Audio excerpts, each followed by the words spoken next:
अब हम देखेंगे पोलर एरे के बारे में। सपोज आपके पास एक टेबल है, उसके बाजू में आपने एक चेयर रख दी, ठीक है। अब आप चाहते हो कि आपके पास एक चेयर ना हो, ज़्यादा चेयर्स हो, तो आप क्या करोगे, इसे सेलेक्ट करोगे, यहाँ पे जाओगे, पोलर एरे सेलेक्ट करोगे। ये क्या बोल रहा है, स्पेसिफाई सेंटर पॉइंट, ठीक है। यहाँ पे आपने यहाँ पे क्लिक कर दिया, तो आपके पास अब 6 चेयर्स आ गए, ठीक है। तो अब आप बोलोगे 6 चेयर से मेरा कुछ भी नहीं हो रहा, मुझे ज़्यादा चेयर्स चाहिए, ठीक है। यहाँ पे आइटम बढ़ा दो, 10 चेयर्स कर दो, ठीक है ना। अब ये टोटल जो है वो 360 डिग्री का एंगल है, तो यहाँ पे आपने 10 आइटम प्लेस किए हैं, तो बीच में का एंगल क्या होगा, 36, 36 इंटू 10, 360, ठीक है। अब आपको बीच में का जो एंगल है या बीच में का जो डिस्टेंस है वो 36 डिग्री नहीं चाहिए, आपको कम चाहिए, सपोज आपको 30 चाहिए, ठीक है। तो ये क्या करेगा, 30 के डिस्टेंस पे 10 आइटम्स को डिवाइड कर देगा और इतना गैप जो है वो खाली रह जाएगा, ठीक है। अब आप चाहते हो कि ये जो गैप है ये खाली रहे पर ये डायरेक्शन में ना रहे, ये डायरेक्शन में रहे, तो आप क्या करोगे, ये जो डायरेक्शन है इसको अनचेक कर दोगे, इस डायरेक्शन में आ जाएगा। वापिस इसको चेक कर दोगे तो इस डायरेक्शन में आ जाएगा। ये यहाँ से इस डायरेक्शन में क्यों आता है, क्योंकि एंगल हमेशा एंटी क्लॉकवाइज डायरेक्शन में चलते हैं, ठीक है।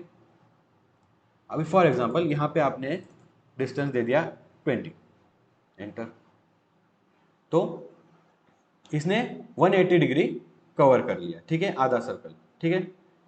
और आप चाहते हो कि ये आधा सर्कल यहाँ से कवर हो, ठीक है, चेंज कर दो डायरेक्शन, वापस चेंज कर दो, ठीक है, ओके, ठीक है। अब फिर से हम इसको 36 कर देते हैं, ठीक है।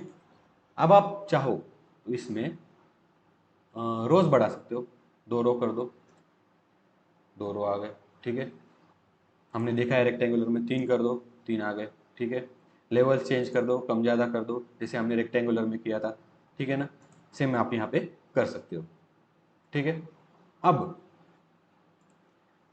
इसमें एक पॉइंट है, सपोज हमने एक टेबल निकाला,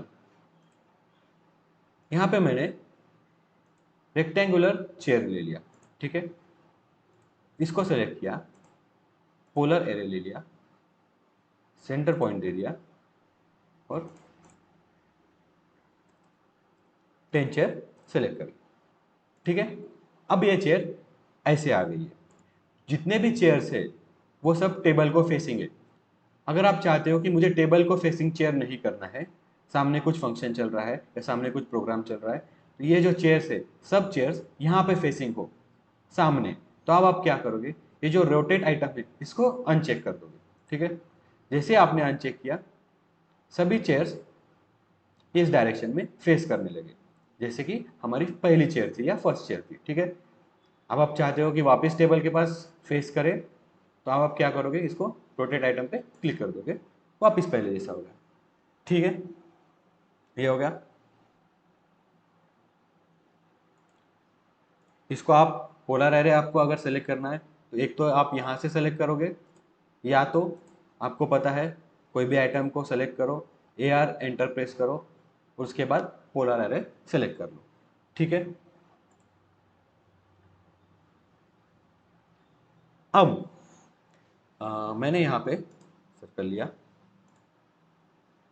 अब इसको मैंने सेलेक्ट किया और यहाँ पे मैंने क्या कर दिया, polar array, specify centre point, ये सेंटर पॉइंट दे दिया, ठीक है। ऐसा कुछ फिगर बन गया, ठीक है। इसको मैंने 60 कर दिया, ठीक है। इसको मैंने कम कर दिया 30, ठीक है। ऐसे आप प्रैक्टिस करके देख सकते हो, ठीक है। एक डिज़ाइन बन गई, ऐसे आप बहुत सारे डिज़ाइन बना सकते हो। जैसे